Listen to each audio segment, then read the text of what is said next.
Good morning and welcome to the new episode of Dr. Lamba's Awakening Call. There's a big problem with the governance all over. But this problem becomes much more acute in India. This big problem of governance is that Indian politicians use concept of questionable genuineness and efficacy of unquestionably embraced and unthinkingly implemented. They talk, think, and copy some concepts and implement them, and the result is a disaster. Welfare is one of them. And unsurprisingly, it has become a cancerous growth that's gnawing at the body politics of India. It's evident that the space and the scope of the promises that the politicians make and are making assume gigantic proportions in the run-up to the elections, and the nearer you go to the elections, the more promises are made, which more often are not kept, but some are kept. And therein lies a bigger disaster. And that's what's happening in India. The Delhi Chief Minister and the Aam Aadmi Party boss, Arvind Kejriwal, has promised to the people of Uttarakhand, a province in the north of India, and it is Tirath Yatra Yojana, and it's only meant for the people of those states in case they elect AAP to lead them to govern them. What's this Tirath? Tirath is this Yatra is pilgrimage, so it's a scheme, and it's already functioning in Delhi, this scheme, and the result is that Delhi is becoming, the coffers are getting empty. And he says that we'll facilitate the free pilgrimage to Ayodhya. For Muslims, there will be free pilgrimage to Ajmer Sharif, and for the Sikhs to Kartarpur Sahib. Approaching people on the communal lines is dangerous by itself. It's harmful. Dividing the community on those lines and then giving them freebies is another disaster. The government of India had done one stupid thing, and that was to give Hajj subsidy to the Muslims who wanted to go to Hajj. Luckily, it was not repeated for the other communities. But here, this person has come up again with this harebrained, ill-conceived, mischievous, and financially detrimental to the interests of the country. If he is doing it, the demand would be there for other provinces for doing it. I can understand some justification for free and subsidized food for the poor, but none for the subsidized pilgrimage, and not for the distribution of free colored television sets, mixers and grinders, and gold for the marriage of girls, as happened in Tamil Nadu in the past. Can you believe that they are poor, so let's give them fridge? They are poor, let's give them colored television LC set. Let's give them mixers and grinders. The girls to women, let's give them gold. And now, pilgrimage? And this is endemic in the country. We started with one stupidity, and that was that the tax, there will be no income tax on the agriculture incomes. Then we started giving them free electricity or subsidized electricity. Then we started giving them subsidized seats, the farmers. And in the city we started subsidizing housing for the people. Unfortunately, what happens is that in the short term, this population helps everybody. The beneficiary, the people who are getting it, the politicians involved in activities whose ideas get official sanction, and these pinkish intellectuals who peddle sentimentalism. It's pure sentimentalism. In the long run, when we are not dead, we suffer badly. But then, who is scared about what happens in the long run? Surely not the politician who is not focused on the next generation, but is more focused on the next coming elections. And often only on the next day headlines and the Twitter trends. Clearly, evidently, it's not the just poor man's craving for food that poisons our polity. Lord Acton had said that the poor man craves for food, so when the politicians give him food, he goes and votes for them. In India, we have seen the people have been voting for 10 rupees at that time, not now. Today maybe 100 rupees or 500 rupees. Food is given, especially liquor. The way liquor is distributed as a sacrament is horrible. Middle class people in India too often talk adoringly about the social security system that prevails in the West. You talk to the middle class people and they go gaga that West has an excellent social security system. And they especially are all excited about Scandinavian countries. They say that the government takes care of you over there. What people ignore is the seamier side, the dark side of welfareism. Just now there's a comment that welfareism is not a word. Well, it's becoming a creed, so that's why I'm calling it an ism. Welfare becoming as a creed, as a religion, as a cult.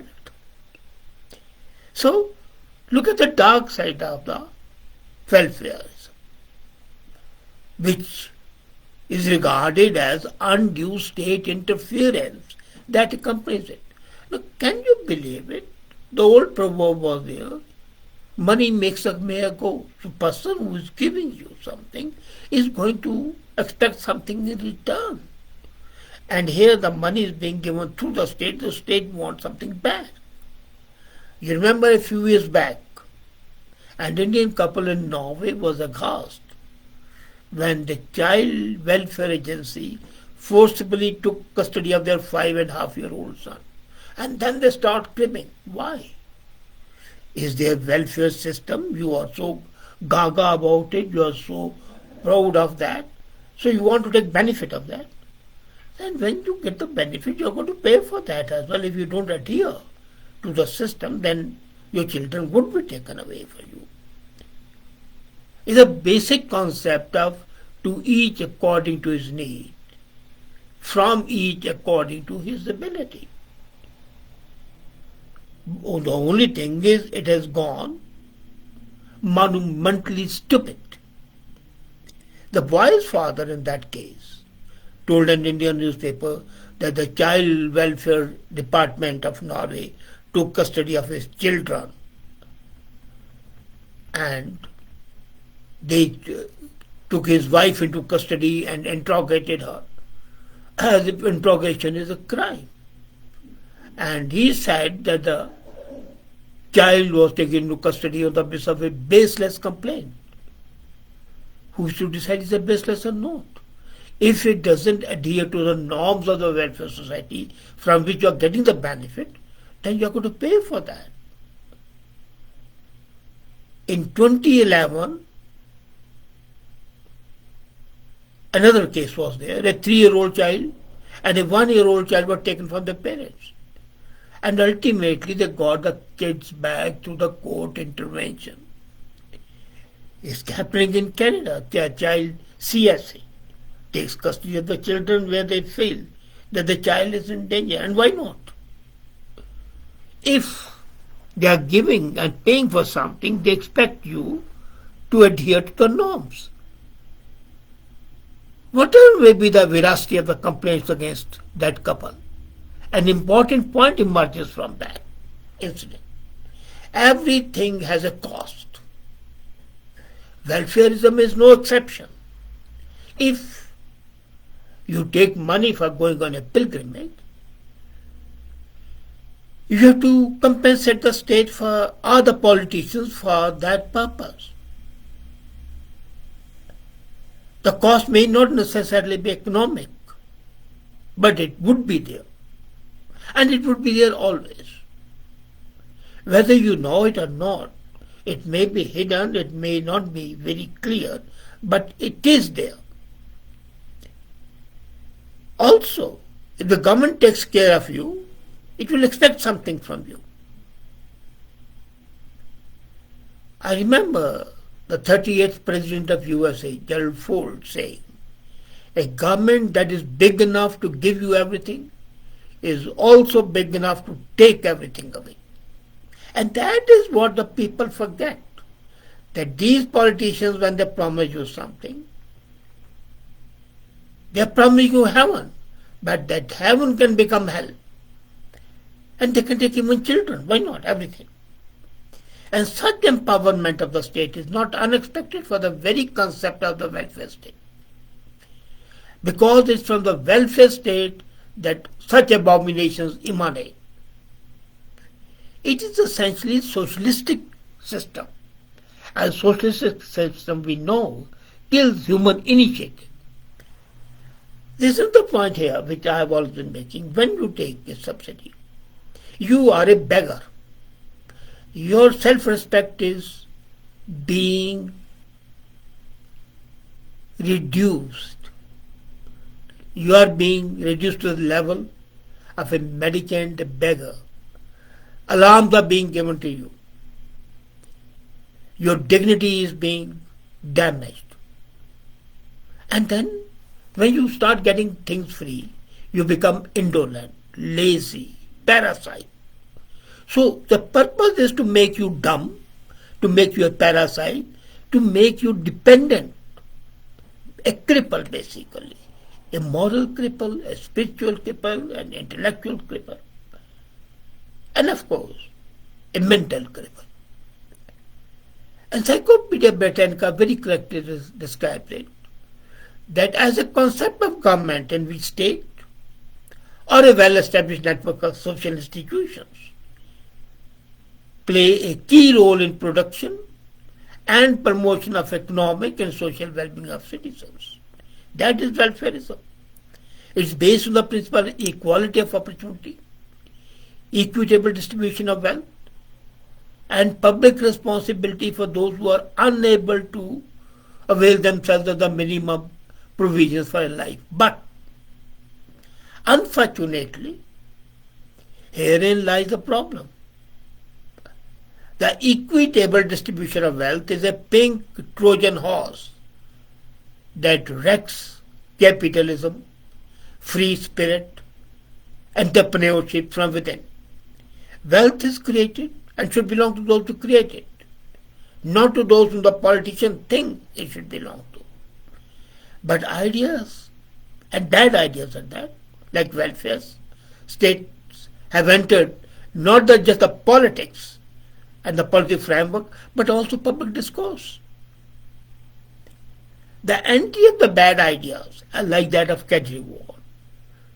In politics, indeed in life, is often well-intentioned, might be well-intentioned. He might really be interested in helping people go to pilgrimage.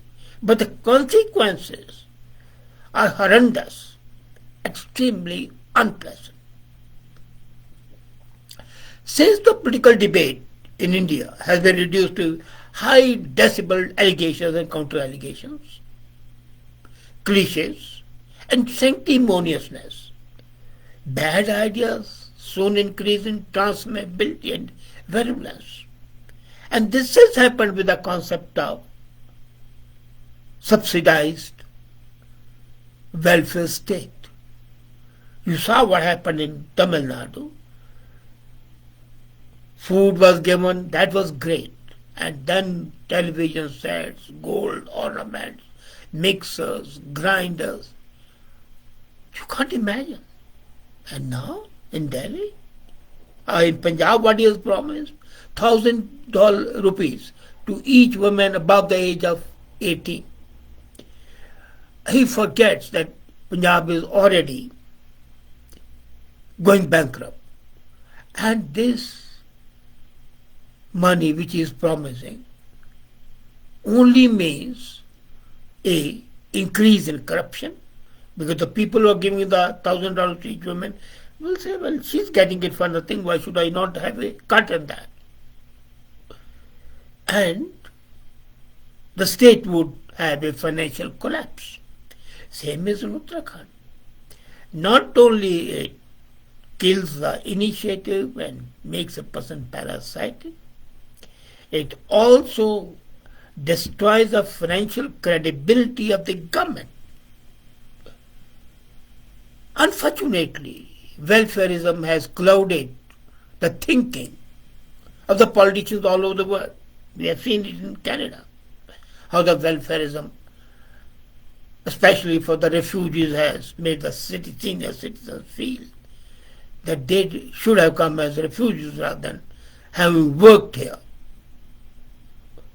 But in India again, what's happening is that the politicians all over, whether it's Canada, whether it's USA, whether it's India, instead of giving and focusing and giving relief to the honest taxpayer by reducing levies, are luring people with dubious promises, suspicious programs that are highly damaging.